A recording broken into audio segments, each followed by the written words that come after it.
and the University of Miami. Hey, sports fans, PB&Z Sports Chaos. Look who's rocking his Miami stuff now. He's all excited. He thinks big things are happening down there in Sin City. We'll see. Elite 8 weekend, Frozen 4 regional final weekend. Yesterday, National Peacock Day, and the Peacocks pulled off the biggest upset so far in the tournament. Actually, in history, there's never been a 15 seed to make the Elite 8. So the Peacocks rose up on Peacock Day. Awesome, awesome, awesome. And you know what's interesting about that is their next game is going to be against the lowest seeded team that they've played in the tournament so far, with the North Carolina. Yeah, go figure. Hey, Frozen 4 is going on. We get the regional finals. PB, a little disappointed, and a little disappointed I wasn't doing my homework. I forgot Frozen 4 is in Boston in 2 weeks, right? But after last night, there's no Boston representatives who'll be making it there. I mean, 5 went in, none are going to go. Nah. It's a shame. Rough year for the New England sports teams. All right, let's get into this thing. Little 2-minute drill. We're official now. Every sport, major league sport, is on the board. I mean, NFL's not playing, but God, they're taking all the noise with all the trades and stuff. So that's crazy. MLB kicked off.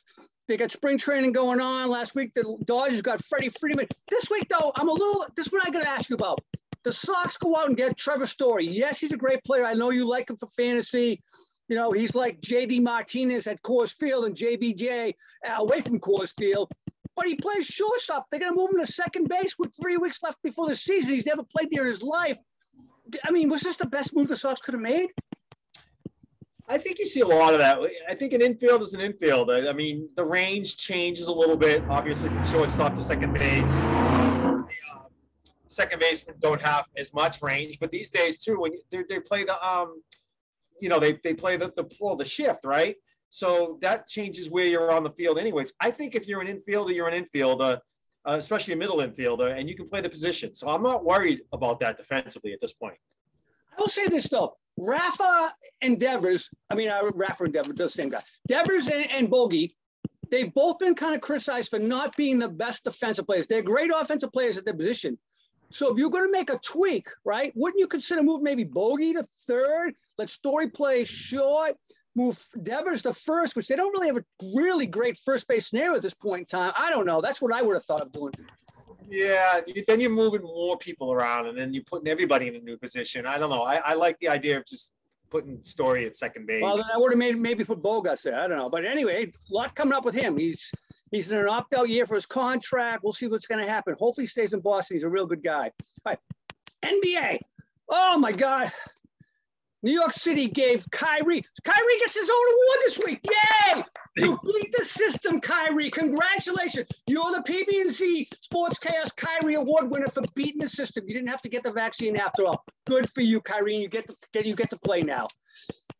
I think all of a sudden everybody says they're the favorites. I don't know how you go from being the play-in team to being potentially the best team, and you're going to win the whole thing. I don't know. Right. Yeah. We'll see. And the Salts are hot. They're a game out of the first now, and that's a race right there between Miami, Heat.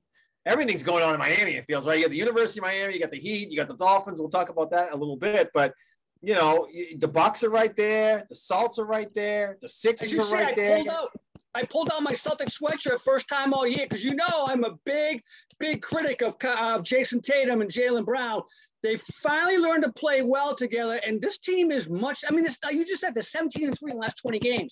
I think they're like 26-4 in their last 30. They're the best team in the NBA. They're the best defensive team in the NBA right now. I would never thought I would say a team that had Jason Tatum playing defense was the best, but they are. Well, but that's large in part to one of the best defensive players in the league, and that's Marcus Smart. I mean, that guy's money on defense, and he actually helps on offense quite a bit too in the right spot. So yes. And by the way, a guy that doesn't get enough credit, Robert Williams, the big guy. I've been saying he's a big guy that can block shots and rebounds for 25 years. They finally have one, and around the hoop, throw it up. He's going to alley-oop dunk it all night long. Great move. You know what? As long as he stays healthy, I got to say this. If Robert Williams gets hurt, they're screwed. That's my opinion. All right. Hey, Frozen Four. All right, we already talked about all the Boston teams. Now, UMass, the defending champion, was the last chance to go to Boston next in 2 weeks. They lost last night. Do you have a pick right now, PB? Who would you say is your favorite to win the Frozen Four if you had to pick right now? Oh man, I know I haven't. Just not really keeping up on it this year. Like I have all into the basketball. Fans, see what happens? He moves to Florida. He forgets about college hockey. All right, let's go. Let's go to March Madness, where the real madness is going on. 3 of the top number 1 seeds of the 4 number 1 seeds are out before the Elite Eight. First time ever that's happened before. And potentially Kansas could get knocked off. They're going to have a tough game against your Miami, right? Yeah. I wouldn't be surprised, though. I mean, if Kansas had lost to Providence, it would have been the first time, I think, ever that a 1 seed in one of the regions didn't make it to the final 8. It would have been the first time. Correct. So there's always been at least one number 1 seed in the Elite Eight, and luckily Kansas represented that one. But you know what? I wouldn't be surprised if Miami's playing good, and I wouldn't be surprised if Miami knocks them off. I don't know if I'd pick Miami necessarily in that game, but I wouldn't be surprised either. Kansas was the one number 1 seed I had losing early on in my bracket, which is totally first time in my life, PB. 42 years I've been doing this. The first time I've never had a Final Four team ever. Wow. So that's craziness. What about St. Peter's chances of beating North Carolina? What do you think about that? If someone would have said St. Peter's, number 15, and number 8, North Carolina, who I know they got hot at the end of the season, but they were number 8, we're going to play to be in the Final Four. I just imagine what the Vegas odds were on that. I mean, that's probably you're winning $100,000 on a $100 bet, probably, right? Yeah. And we both had UCLA in the Elite Eight winning that game against North Carolina. Yes. Didn't happen. There's been a lot of upsets. Gonzaga, obviously, losing. Arizona losing the other night. I mean, it's been an interesting bracket. Right now, since we're all busted up, who would you take? Who's your Final Four right now for you to repick it? With who's left? I mean, you got to go with Kansas over Miami just by virtue of them being the number 1. Like I said, I wouldn't be surprised if Miami wins that game, though. I do like Duke's got to play Houston, right? Is it no, Villanova plays Houston. Oh, Villanova's playing Houston. Duke plays Arkansas. That's going to be a good game. That's going to be a good game. I'm going to go Duke, though, on that one. The Houston-Villanova game, man, I picked Villanova to be in the finals in one of my brackets. And I know Houston's playing really good, but I'm going to go with Villanova in that one. And then the other matchup is what's the other one? It's St. Peter's and North Carolina. Yeah, man. Obviously, if someone told you how to bet the house on it, you'd probably go with North Carolina just based on the whole franchise as the college history. But St. Peter's, man, they're feisty. So I'm going to pick the upset there and go with St. Peter's. So I'll take St. Peter's. I'll take Kansas. Yeah. I'll take Duke. And Villanova. I'll take Villanova. I'm going to take North Carolina. I'm going to take Duke. I'm going to take Villanova. I'm going to take Kansas. And the only reason why is at this point in time, I know I've always hated the Dukies. I really want to see Duke and North Carolina play in the semifinals, which that's what it would be in the Final Four next Saturday night. Imagine that. Coach K, 2 games to go. If he wins, obviously tonight, 2 games to go, he plays arch rival North Carolina to go to the finals in his last career game. That you can't write a better story, I think, Right. And I know we'll have another show in between now, but do we go out on a limb and talk about who we're gonna think's gonna go all the way now? I'll just go. I'll say right now, I think it's Kansas. I'm rooting for Duke. Yeah, I'm gonna go Duke. I'll go Duke. Okay. All right. I'm rooting for him. All right. Hey, NFL. So we thought it got crazy when we did our show last week. Deshaun had just got traded to the Browns, and that was big. And then the Dolphins in Kansas City just blew this thing up with a trade, a Herschel Walker-like trade, trading Tyreek Hill for 5 draft picks, which, God forbid, the Kansas City Chiefs don't need 5 draft picks, but they get them. What do you think of that trade? I mean, Miami looks like they're all in. I mean, they're making some really good offseason moves. You could make an argument they could have the best offseason of any team in the NFL, certainly in the top three. Signing Armstead was huge. Yep. So you really got to look at their future. Like, do they have the parts around that offense and defense, for that matter, where they can win for the next few years? Because they're going to be obviously sacrificing some key draft picks. And to answer that question, I would say is maybe. I mean, they still have some holes. I mean, just because you sign Armstead doesn't all of a sudden make you the best offensive line in the league. No. Right? And he's going to stay on the field. The guy hasn't played a full season in a few years. So that's one thing there. Their defense, their front is decent. Their backfield, I'm not sold on Byron Jones being like the, on an island type cornerback. Paid a lot of money for him. Paid a lot of money for him. I know, and I'm not convinced. So I still think they need help in the backfield. But the thing is now they can get into shootouts. With that offense, there's a possibility with even just possession. They don't need to even chuck the ball downfield. They could be a possession team with Waddle, with Gesicki, and now with Tyreek Hill on that offense. I think they can do some stuff. If Tua, it's all on Tua. It's really on Tua at this point. But it is. So at the end of the day, I'm going to say no. It's not a good trade because I think they're going to be flashy and fun to watch. But I don't think they have a Super Bowl caliber team just yet. No, and on the flip side of that, KC, which everybody, I'm a big critic of Mahomes, but he has the arm talent. If he just gets a little more technical in his quarterbacking skills, he's still an elite quarterback. And I mean, they find people. Don't forget, Tyreek Hill was a 5th-round draft pick, right? Cole Hardman was like a 3rd or a 4th, right? They find these guys and they fit in Andy Reid's system. So now with all these draft picks, he can gamble on some folks, right? Yeah. And they already went outside Marquez Valdes-Scantling. I don't think he's great, but maybe in that system he becomes awesome, right? You never know. With Mahomes throwing you ball, you never know what's possible. I mean, that could be interesting. And they got Juju down there too. So and Juju, yeah. I mean, and Josh Gordon, who I like Josh. He's a physical freak. I know by November he'll have a flare up and he'll be out of the league once again. But who knows? The other move this week that turned heads.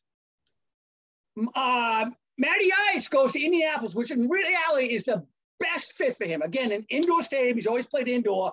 Offensive line ready to go. Running game, he always prospers when he has a great running game. Ever since his BC days, he prospered with a great running back. So he is set at this point in time to lead the Indianapolis Colts to be, in a relatively weak division. Outside of the Titans, the other two teams are really kind of junk, right? Yeah, I would say that's definitely one of the teams I'm going to say is in this year that was out last year with that addition of Matt Ryan at quarterback. Like you said, the running game, the offensive line, solid defense. I mean, I like Michael Pittman Jr. I think with Matty Ice throwing him the ball, he's going to have a big year for them. The division, I'm not sold on Tennessee. And of course, we know Jacksonville and Houston are still rebuilding. So they certainly have a shot at that division, which is going to be a playoff. I don't know if the second place team in that division will be a playoff caliber team.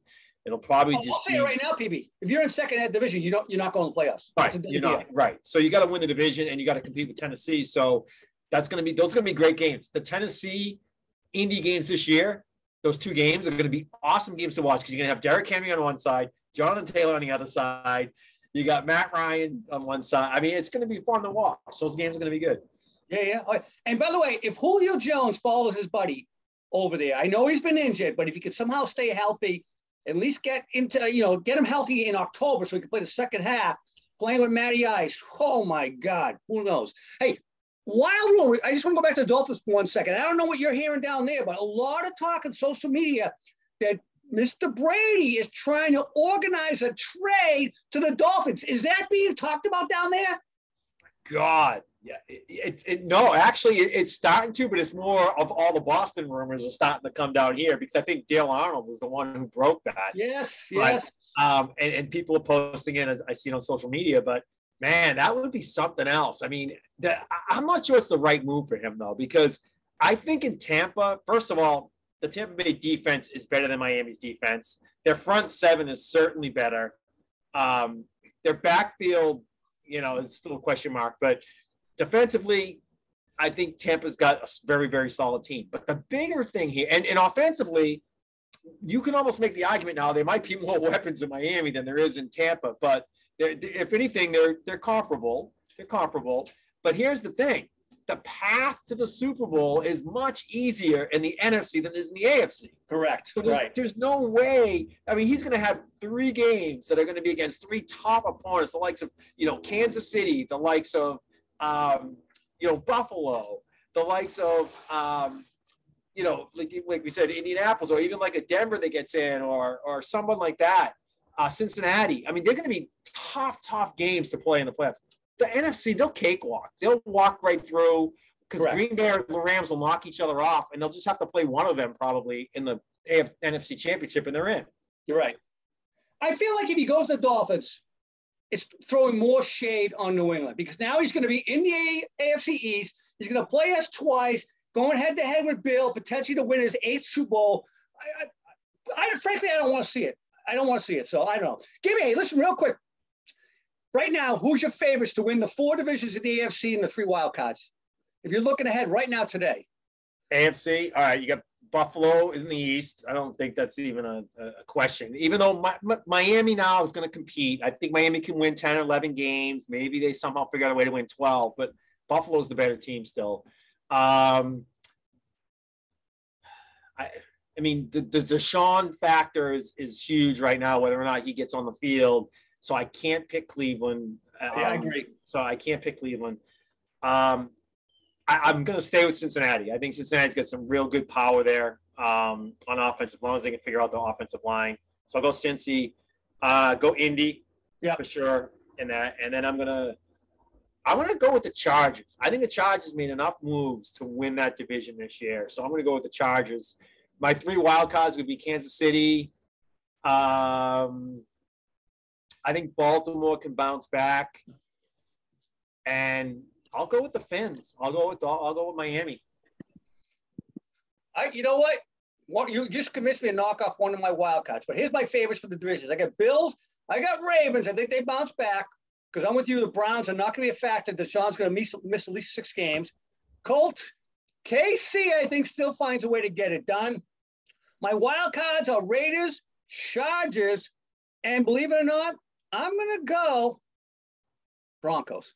AFC West totally runs the playoffs this year. Wow. That is insane. I don't know if just by virtue of playing each other twice each, I don't know if that can happen. You know what? If they just split, then it's only 3 losses, right? So if they can now run, most of the rest of their games well, I mean, every one of them could finish potentially like 12-5, right? Oh, man. That's the rough one. All right, that's where I'm going to leave it at, brother. That's where I'm going to leave it at. All right, we'll talk more next week. I'm sure there'll be more bombshells. And by the way, we have to talk about the Pats a little bit. Did they fall asleep? Are they no longer on the radar? I mean, they went from, a playoff team last year to being probably 3rd place at this point in time next year in the AFC East, right? Yeah, I'm pretty convinced that at this point they're out. I mean, they're going to be in every game. They're going to be in every game. Their defense is going to be tough. They're gonna win games that you didn't expect them to win, like 16-9, and they're gonna lose games like 14-10. Like, they're gonna have an interesting year, but at the end of the day, max, I get them at maybe 10 wins max. But they're more like an 8 or 9 win team, and I think so. That's not gonna cut it. And the AFC is so strong, like you just talked about. You could have a 10-7 team in last place in the AFC West. Correct. Yes. Oh. So, all right, man. Talk to you next week for the Final 4, and we'll know the Frozen 4, which is the following week after that. But at least we can give a little preview of that, right? Yeah, we'll be on our game that day for sure. All right, PB. All right, signing up. PB&C Sports Chaos. Right. Take care, fans.